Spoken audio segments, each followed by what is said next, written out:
पुण्यश्लोक Ahilyadevi होळकरांचा, doctor Babasaheb आंबेडकरांचा, मंडळी खरोखर सगळ्या लाडक्या बहिणींचा स्वागताई, लताताई, उज्ज्वलाताई, अमृताताई, गीताताई, छायाताई, पूजाताई, पंडितताई, आयोजक रितुताई, पिल्लेताई, लोखंडेताई, सगळ्याच माझ्या बहिणींचं मी मनापासून आज कौतुक करतो आणि अभिनंदन करतो की आज आपल्या भारतीय जनता पक्षाने आपल्याला दिलेलं, आपण भाग्यवान आहोत की नेहमीच म्हणत असतो की आपण सगळेजण भारतीय जनता पक्षाचे शिलेदार आहोत. एक राष्ट्रप्रेमी, भारत मातेची सेवा मनापासून करणारा आणि भारत मातेच्या विकासाचं चिंतन करणारा एकमेव राष्ट्रीय पक्ष आणि त्याच्या आपण सगळे शिलेदार आहोत. आणि ज्या पुण्यश्लोक अहिल्यादेवी होळकरांना आज 300 वर्ष झालेली आहेत, त्यांचं स्मरण करावं, त्यांच्या विचारांचा जागर करावा, त्यांच्या विचारांचा वारसा घेऊन आम्ही समाजामध्ये काम करणारे सगळे तुम्ही प्रमुख व्यक्ती आहात, ते घेऊन आपण पुढे जावं यासाठीची ही रचना. आणि 31 मे पर्यंत आपल्याला हे सगळं अभियान राबवायचं होतं. सगळ्या भगिनींना खरोखर म्हणजे अभिमान, आपल्याला अभियान जागवायचंय, अभियान करायचंय, आपल्याला पक्षाने दिला आहे म्हणून कधी काही कार्यक्रम आपण करतोय. पण मला प्रदेशाने वक्ता म्हणून मागच्या महिन्यात जायला सांगितलं आणि मराठवाड्यातले काही जिल्हे दिले. अहिल्याबाई होळकर आपण शाळेपासून वाचतो, बघतो, पण ज्या गंभीरतेने मी पुन्हा त्याचं चिंतन करायला लागलो तेव्हापासून वाटायला लागलं की खरोखर एक लौकिक अर्थाने निरक्षर असलेली, कुठल्याही विद्यापीठात न गेलेली, कुठल्याही घराण्याचा मोठा वारसा नसलेली, लौकिक अर्थाने कोणतं जातपात मोठा वारसा नसलेली अशी एक स्त्री, तिला एक काम करायला मिळतं आणि त्या कामाची संधी घेऊन ती भारतभर, म्हणजे माळवा प्रांत त्यांचा होता, त्या माळव्या प्रांतापर्यंत फक्त सीमित न राहता अवघा भारत माझे घर असं म्हणून त्या स्त्रीने काम केलं. तिचा अभ्यास करताना खरोखर मन भरून येतं की आम्ही समाजामध्ये काम करणारे, तुम्ही प्रत्येक जण या समाजात, या पक्षामध्ये काही ना काही पद देऊन काम करताय. येणारा काळ तर 33% आहे तुमचा, खूप मोठ्या जबाबदाऱ्या तुमच्याकडे येणार आहे, त्याच्यात तुम्हाला प्रत्येकीमध्ये मोठी सत्ताधारी व्यक्ती दिसते. असं सगळेजण तुम्ही पुढेही लढणार आहात. पण खरोखर आपण हा अहिल्यादेवी होळकरांच्या विचारांचा जागर करताना खरोखर हे तांत्रिक अभियान न ठेवता मी काही 15-20 मिनिटं अर्धा तास बोलेन, पण पुन्हा आपण याचा खरोखर विचार करावा. महिला आघाडी म्हणून त्यांचा जन्म कुठे झाला? चोंडीला. अरे वा, एक जोरदार काळा सगळ्यांसाठी. जन्माची तारीख काय?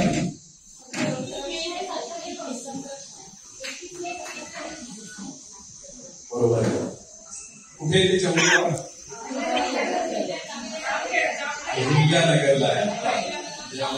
आम्ही ते भाग्यवान आहोत की आमच्या काळामध्ये अहिल्यानगर झालेलं आहे, छत्रपती संभाजीनगर झालेलं आहे, आमच्या काळामध्ये धाराशिव झालेलं आहे. आणि जे मत आम्ही देऊन जो पोलादी आम्ही देशाच्या उच्चासनावर बसवलेला आहे, तर त्या ज्या नराधमांनी पहलगामच्या मध्ये आमच्या माता भगिनींचा सिंदूर पुसण्याचं अभागी कार्य केलं आणि त्यांनी निरोप दिला होता की जाऊन सांगा त्या मोदीला. आणि त्या भगिनींनी ज्या वेळेला त्या मोदींना ते सांगितलं तर त्या सिंदूरची किंमत काय असते त्या निरळ्या छातीच्या मोदींनी या नराधमांना दाखवून दिलेलं आहे. हे फक्त तुम्ही साथीदार आहोत आणि त्या नेतृत्वामध्ये आपण काम करतो हे खरंच आपलं भाग्य. मंडळी, अहिल्यादेवींचा जन्म चौंडीचा आणि त्या चौंडी गावामध्ये वय वर्ष 8 असताना पुण्यामध्ये आपलं छत्रपतींचं राज्य होतं. पण छत्रपतींची गादी होती साताऱ्याला आणि त्यांच्या वतीने काम पाहत होते बाजीराव पेशवे. ते त्यावेळेचे पंतप्रधान होते. आणि बाजीराव पेशव्यांचे हे सरदार यशवंतराव मल्हारराव होळकर की मल्हारराव होळकर यांचा प्रवास त्या चौकीतून जात असताना त्यांचं लक्ष त्या 8 वर्षाच्या मुलीकडे गेलं. आणि ही छोटी मुलगी म्हणजे अहिल्या होती. ती चुणचुणीत मुलगी, तिचं ते देव अर्चा करणं, तिची पूजा करणं, तिचे मंत्रोच्चार, तिची ती तन्मयता. आणि त्यांनी ज्यावेळेस विचारलं की तू पूजा का करते, त्याचा ज्यावेळेला तिने सारांश सांगितला, त्यावेळेस बाजीरावांनी सांगितलं की मल्हारराव आपण या मुलीला सून करून घ्या. आणि बाजीरावांचे पुत्र, मल्हाररावांचे पुत्र खंडेराव त्यांच्यासोबत 8 वर्षांचे असताना पुण्यामध्ये लग्न झालेलं आहे. बाजीराव पेशव्यांनी खूप मोठं धनदौलत हुंडा म्हणून म्हणजे गिफ्ट म्हणून त्यांना दिलेलं आहे. आणि मल्हारराव होळकर यांनी त्या मुलीचा चुणचुणीतपणा पाहिला. माळवा प्रांत, इंदूरला ज्याला आपण म्हणतो, त्या माळवा प्रांतामध्ये गेलेले आहेत मल्हारराव होळकर. म्हणजे आपल्या छत्रपतींचं राज्य हे अटक पासून कटक पर्यंत होतं. आणि उत्तर भारतामधला हा जो माळवा प्रांत ज्याला म्हणतो तो सांभाळायला यांना दिलेला होता. आणि त्यामुळे मल्हारराव होळकर एक शूर सेनापती होते. म्हणजे पेशव्यांचं सगळं राज्य जे चालायचं ते शिंदे, पवार, होळकर यांच्या सगळ्या शक्तीवर चालायचं. ही सगळी मंडळी या उत्तर भारतामध्ये शेतसारा वसूल करायचे, कर वसूल करायचे आणि त्याच्यातून जनोपयोगी कार्यक्रम सगळे करत आपल्या ह्या पेशव्यांचा कारभार चालायचा. अशा ह्या मल्हाररावांना सारखं मोहिमांवर जावं लागायचं, युद्ध करावं लागायचं. दिल्लीचा मुघल बादशाह होता, मग जागांच्या सोबत लढावं लागायचं. हे सगळेजण मांडलिक होते, पण कधी कधी हे डोकं वर काढायचे. म्हणून त्यासाठी मल्हाररावांना आपलं इंदूरचे होळकर जे घराणं होतं, होळकरशाही जी होती, तर ती सोडून त्यांना बाहेर जावं लागायचं. आणि त्यावेळेला कारभार पाहावा लागायचा खंडेराव, किंवा मग खंडेराव पण त्याच्या सोबत असायचे. आणि खंडेराव एकदा उंबेरची लढाई होती, तिथला जाट सरदार होता. तो सरदार खरं म्हणजे आपला मांडलिक होता, पण तो मध्येच बंडखोर झाला आणि त्याने आपल्याला शेतसारा त्याचे कर वसूल करायला नकार दिला. त्यावेळेला या मल्हारराव होळकरांनी ती जी लढाई केली, त्या किल्ल्याला, उंबेरच्या किल्ल्याला वेढा घातलेला आहे. युद्ध सुरू आहे, 45 दिवस युद्ध सुरू आहे, पण तो काही किल्ला जिंकला जात नव्हता. आणि एक दिवशी त्या अहिल्यादेवींचे पती खंडेराव अतिशय कर्तबगार व्यक्ती होता. तो ज्या वेळेला दुपारच्या वेळेला ते आपल्या तंबूतून बाहेर पडले आणि सैन्याची पाहणी करत होते, त्यावेळेला किल्ल्यातून होळकरांचा जो ध्वज असतो, झेंडा असतो तिथे रोवलेला, तिथे ते गेले आणि तेवढ्यात त्या किल्ल्यातून एक दारुगोळा येतो, तो अंगावर पडतो आणि त्याच्यामध्ये त्यांचा मृत्यू होतो. म्हणजे बघा, वय वर्ष साधारण 28-30 असेल. अहिल्यादेवीचं पती गेलेला आहे. अतिशय दुःखाचा प्रसंग आहे ह्या सगळ्या होळकर घराण्यावर. सगळं सैन्य दुःखामध्ये उडलेलं आहे. आणि त्यावेळेची प्रथा होती की अगदी न सांगता त्या व्यक्तीच्या पत्नीने सती जायचं. आणि परंपरेप्रमाणे अहिल्यादेवी तयार झालेल्या आहेत, त्या कुंभेरमध्ये गेल्या आहेत आणि त्या आता सती जायला तयार आहेत. पण मल्हारराव होळकर म्हणजे बघा, आपल्या संस्कृतीमध्ये खरं म्हणजे आता असं पसरवलं जातं की आपल्याकडे स्त्रीला महत्व नाही, स्त्रीला मान्यता नाही. पण आपण सगळ्याच इतिहास जर पाहिला, लक्ष्मी, सरस्वती, चंद्रमा आणि सगळ्या देव्या असतील, गांधारी असेल किंवा आई जिजामाता असेल, सावित्रीबाई फुले असेल, या सगळ्या कर्तबगार स्त्रियांनी आपला काळ गाजवलेला. आम्ही त्यांना वंदन करतो, आम्ही त्यांची पूजा करतो, अशी ही संस्कृती. आणि मल्हारराव त्या परंपरेतले होते. त्यांनी सांगितलं की खंडेराव एकुलता एक मुलगा गेलाय, अहिल्या तुम्ही सती जाऊ नका. अहिल्या म्हणते नाही, ही तर प्रथा आहे, मला गेलं पाहिजे. पण मल्हारराव आणि त्यांची पत्नी गौतमीबाई, बायजाबाई, बायजा म्हणायचे, त्या दोघांनीही सासू सासऱ्यांनी त्या सुनेला विनवलंय की बघ, राज्याला मागे वारस नाहीये, तू असं करू नको, तू जर गेली तर आम्हाला कोण बघणार, आणि या राज्यासाठी म्हणून तू राहा. अहिल्यादेवीने ते ओळखलं, त्यांच्या विनंतीला मान दिला आणि सती जाणं रद्द केलं. सती जाणं रद्द केलं, पण त्यावेळेला त्यांनी शपथ घेतलेली आहे की मी आजपासून माझे अलंकार, माझे वस्त्र, माझा सगळा जो डांबडोल आहे त्याचा मी त्याग करेन आणि पांढरे वस्त्र घालून मी ह्या राज्याचा कारभार करेन. आणि खरोखर अतिशय धार्मिकतेचा महादेवाच्या भक्त होते. त्यांना देव दर्शन म्हणजे मी म्हणावं तसं आपल्याला नेतृत्वाला शिकायचं असेल तर तुमचं माझं त्यांना शिकणं म्हणजे काय असलं पाहिजे, त्यांची दिनचर्या कशी असायची. तर सकाळी लवकर उठायचं, स्नान संध्या करायची, देवदर्शन करायचंय, पूजा अर्चा करायची, धर्मग्रंथांचं वाचन करायचंय, त्यानंतर दान करायचंय आणि त्याच्यानंतरच आपला अन्नाचा घास घ्यायचा आहे आणि त्यानंतर देवाला स्मरून त्या आसनावर बसायचंय आणि देवाच्या साक्षीने न्यायदान करायचं. इतकं कठोर तपश्चर्या करत, म्हणजे त्यावेळेला छापखाने नव्हते, पण अहिल्या देवींकडे अनेक वेगवेगळी धर्मग्रंथ होते आणि त्याचं वाचन करून त्याच्या अनुसरण करून त्या काम करत होत्या. तर त्या दिवसापासून अहिल्या देवींनी पांढरी वस्त्र, आपण नंतर फोटो बघतो की त्यांच्या हातामध्ये महादेवाची पिंड आहे. तर महेश्वर म्हणजे त्यांच्या उंडीमध्ये त्यांना जिथे बाजीरावांनी मल्हाररावांनी पाहिलं ती महादेवाचं मंदिर आणि त्या इंदोरमध्ये असताना इंदोर ही राजधानी होती, पण तिथेच कोणतं गाव? महेश्वर. महेश्वर हे गाव आहे, तिथे महानदी शिप्रा नदीच्या काठावर महादेवाचं मंदिर आहे आणि तिथे त्यांनी राजधानी आपली स्थापित केलेली आहे. तिथे साधा राजवाडा बांधलेला आहे आणि त्या देवाची पूजा अर्चा करत तिथून त्या राज्यकारभार करतात. पण हा राज्यकारभार करताना त्यांचं म्हणणं असायचं की मी, बघा राजकारणात आपण काम करतोय, त्यांचं म्हणणं असायचं की मी, ही सत्ता माझ्याकडे आहे पण ही सत्ता देवाच्या आज्ञेने मिळालेली जबाबदारी आहे मला आणि मी जे जे काही करीन त्याचं उत्तर मला त्याला जाऊन द्यायचंय. इथे माझं स्वतःच असं काहीच नाहीये. जे काही मी ठेवून घेईन ते माझ्यावर कर्ज राहणार आहे. जे मी उद्या भाजपमध्ये अधिकारी आहे, पदाधिकारी आहे, मला हे शिकलं पाहिजे की हे माझं नाहीये.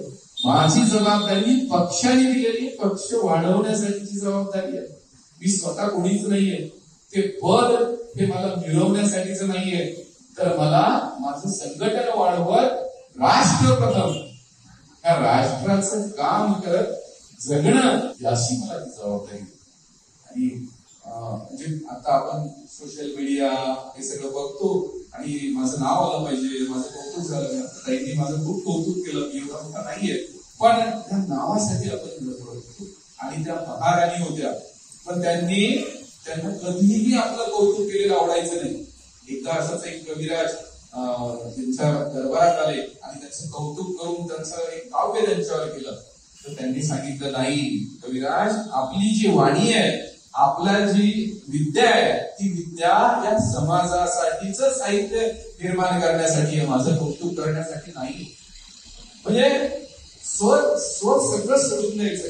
म्हणजे त्या जेव्हा पत्र लिहायच्या, काही आदेश काढायच्या, तर त्या पत्रामध्ये सुरुवात असायची की श्री शंकराच्या आज्ञेवरून, म्हणजे मी ह्या देवाच्या आज्ञेवरून हे सगळे करते. आणि ते पत्राच्या शेवटी सही असते आपली, किशोर शितोळे, त्यांनी कधीही सही नसायची, खाली लिहिलेलं असायचं शंकर. किती त्याग आणि किती वाहून गेलं. काय वयातून आल्या होत्या? वय वर्ष 8 मधून. विद्यापीठ कुठलं होतं का? कुठलंही विद्यापीठ शिकवायला नव्हतं. त्यांना ज्या पदव्या मिळालेल्या आहेत, काय काय पदव्या आहेत? पुण्यश्लोक, अजून राजमाता, अजून राष्ट्रमाता, लोकमाता, निर्मळ गंगाजळ, अशा ज्या पदव्या आहेत त्या कोणी दिलेल्या आहेत? जनतेने दिलेल्या आहेत. पांढरी वस्त्र आहे, त्याग आहे, स्वतःचा गाजावाजा नाहीये, सोशल मीडिया नाहीये, पण इतकं चांगलं काम केल्यानंतर ही जनता एवढ्या पदव्या देते, हे आम्ही शिकलं पाहिजे. जनता लक्ष ठेवून असते आणि बरोबर त्यांनी त्याच्यातला पतीच्या निधनानंतर घेतलेलं काम, आपले सासरे बाहेर जात असताना त्याच्या कारभार बघायच्या. तर एक दिवशी म्हणजे हा सगळा मल्हारराव होळकर ज्यावेळेस काही लूट करून आणत किंवा संपत्ती युद्धात मिळत, तर त्याचा हिस्सा, चौथा हिस्सा पेशव्यांना द्यावा लागायचा आणि बाकीचा आपला, कारण आपलं छत्रपतींचं राज्य होतं. तर त्याबाबत त्या एवढ्या कठोर होत्या हिशोबाच्या बाबतीत की हिशोबामध्ये गडबड झालेली चालायची नाही. एकदा त्यांचे पती खंडेराव असंच मोहिमेवरून आले आणि त्यांना लक्षात आले की तो हिशोब करताना त्यांनी पेशव्यांना द्यायच्या हिश्श्यामध्ये काहीतरी कमी केलेलं आहे. त्यांनी दरबारात गेल्या, त्या दप्तरात गेल्या, त्यांनी तो हिशोब तपासला आणि त्यांनी सांगितलं, महाराज की असं आम्हाला करता येणार नाही, आमची निष्ठा पेशव्यांची आहे, आमचा तो शब्द आहे, आणि आम्हाला याच्यामध्ये गडबड करता येणार नाही. म्हणजे एक स्त्री म्हणजे तिच्या हातामध्ये ज्यावेळेस कारभार देतो, म्हणजे अगदी आजही पाहिलं तर पुरुषांपेक्षा ज्या पद्धतीने म्हणजे मी बँकेत बघतो, विद्यापीठात बघतो, पण ज्या वेळेला स्त्रीला जबाबदारी दिल्या जाते ती ज्या तन्मयतेने, ज्या सिन्सिअरिटीने ती करते, ती खरोखर पुरुषांच्या पुढे 4 पावलं पुढे असते. तर हा वारसा म्हणालो मी लक्ष्मी पार्वती यांच्यापासून, सावित्री आई जिजाऊ यांच्यापासून, हा अहिल्यादेवीपासून तुमच्यापर्यंत आलेला आहे. याचे आपण काही वारसदार आहे.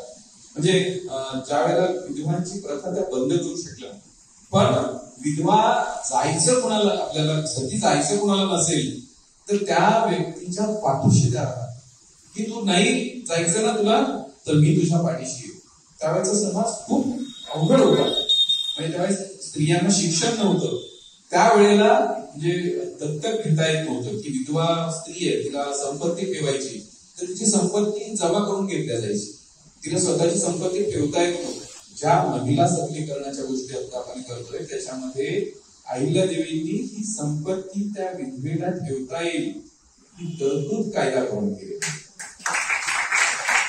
एकदा त्या दुपारच्या वेळी दप्तरामध्ये बसलेल्या होत्या आणि एक श्रीमंत अशी विधवा स्त्री येते आणि ते विचारतात की तुम्ही काय अडचण आहे तुमची सांगा.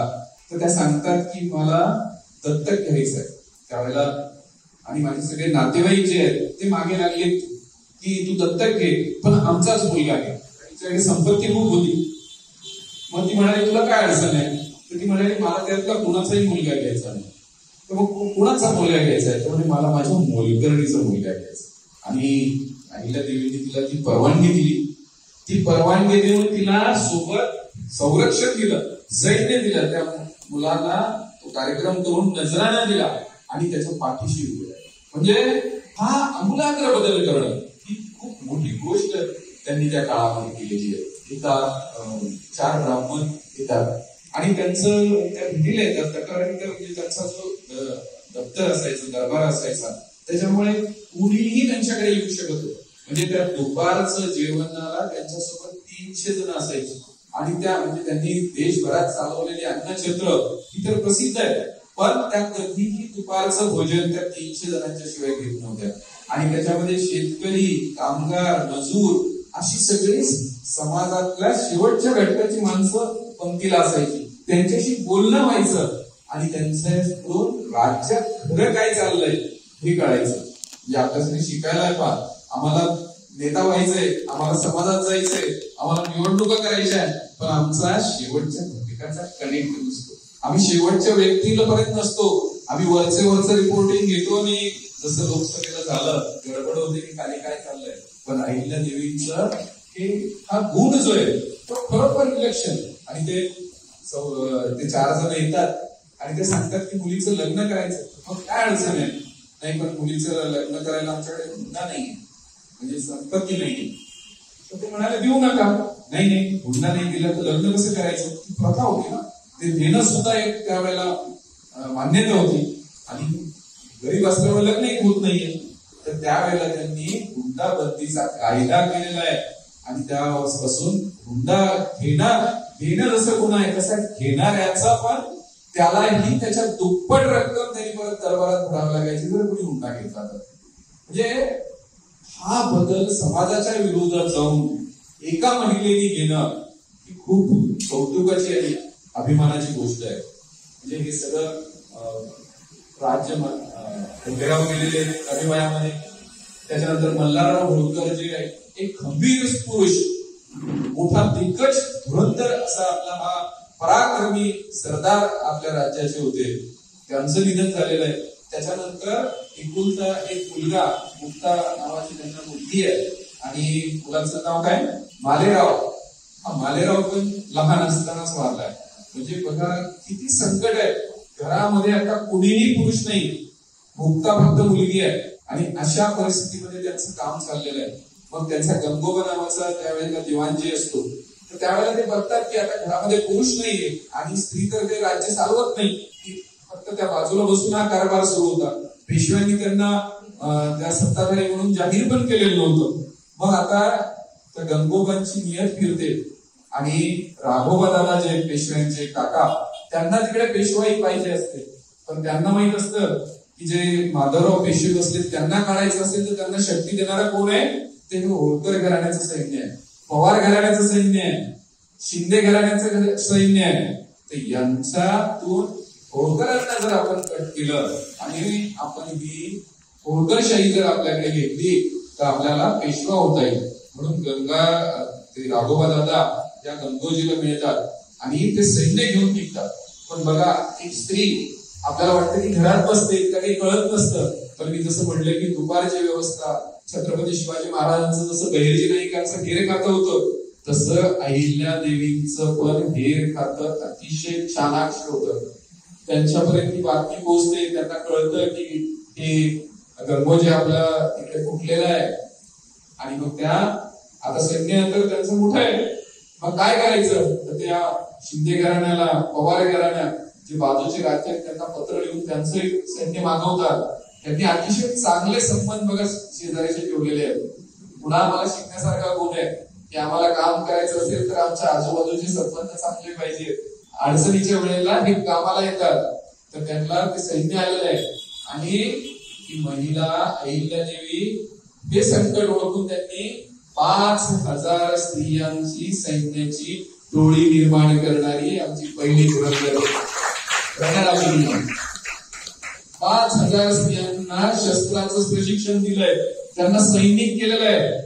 आणि तो मोगोरचा किल्ला घ्यायला ज्या वेळेला स्वतः निघाल्या, त्या किल्ला घेऊन आता त्याच्यावर हल्ला करणार, तर तिथे असलेला सूरजमल जाट जो सरदार होता तो घाबरतो आणि तो पांढरा निशाण घेऊन येऊन किल्ला ताब्यात देऊन टाकतो. म्हणजे तितकं त्या पराक्रमी आणि फक्त घरात बसून रिपोर्ट करणं, अहवाल करणं असं न करता मैदानात उतरून लढणाऱ्या रणरागिणी आम्ही हे शिकण्यासारखं आहे त्यांच्यापासून. तर अशा या अहिल्यादेवींनी हे 5,000 महिलांचं सैन्य आणि 70,000चं सैन्य आपलं एकत्र केलेलं आहे. त्या नदीच्या काठावर पोहोचलेल्या आहेत. तिकडून राघोबा दादांचं सैन्य आलेलं आहे जवळ. आणि त्यावेळेला त्या उत्सर्जीपणा, दरवेळेला बघा तलवार चालवायची असते जरुरी नाहीये, दरवेळेला गोळीत चालवायची असते जरुरी नाहीये, सगळे डावपेच आखून युद्ध जिंकायचं असतं. त्यांनी राघोबा दादाला पत्र लिहिलेलं आहे. राघोबा दादा, तुम्ही लढायला आलेले आहात कळतंय, होळकरांचं सैन्य तुमच्या समोर उभं असेल आणि त्याचं नेतृत्व मी स्वतः जातीने करणार आहे. मी हरले तर लोक मला सहानुभूती देतील की महिला आहे, पण राघोबा दादा तुमचा जर पराजय झाला तर लोक हसतील की एका बाईकडून तुम्ही हरलेले आहेत. आणि राघोबा दादाला त्याच्यातला निसर्गीपणा आणि तो करारीपणा ते कळतो आणि ते पत्र पाठवतात की नाही नाही नाही, आम्ही मालेरावांचं निधन झालं म्हणून सांत्वनासाठी तुम्हाला भेटायला येतोय. त्या परत त्यांनी पत्र पाठवतात की जर सांत्वनासाठीच यायचं तर मोजके 4 सैनिक घेऊन केव्हाही या. आणि ते सैन्य ते युद्ध होत नाही. म्हणजे एक स्त्री वेगवेगळ्या पैलूंवर काम करताना आपण जर बघितलं तर किती चतुर असते. सासरा गेलेला पती नाहीये, मुलगा नाहीये, आजूबाजूचे जे आपले म्हणणारे ते सुद्धा फितूर झालेले आहेत. आणि अशा याच्यामध्ये शंकराच्या आज्ञेवरून असं काम करायचंय. कुठलाही, मग तो शेतकरी असेल, म्हणजे आता मुलगी बघा, मुलीचं लग्न करायचंय, कसं करायचं.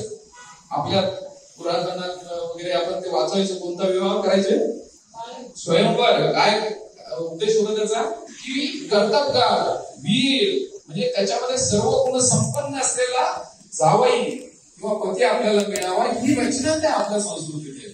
आणि त्याचं अनुसरण करून अहिल्यादेवींनी जाहीर केलं की त्या काळामध्ये वाटसरू किंवा यात्रेकरू जे जायचे त्यांना भिल्ल हे लुटायचे, जंगलामध्ये अडवायचे. त्यांना समजलं नाही काय, त्यांनी एकदा दरबारात बोलवलं की सगळे सरदार नेमलेले, ते सरदार या भिल्लांना लुटू कसे देतात.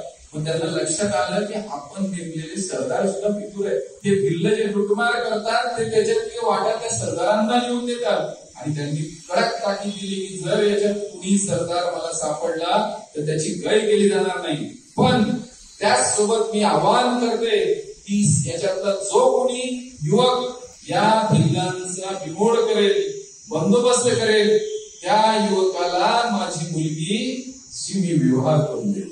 आणि काय नाव त्या मुलाचं? यशवंत फणसे.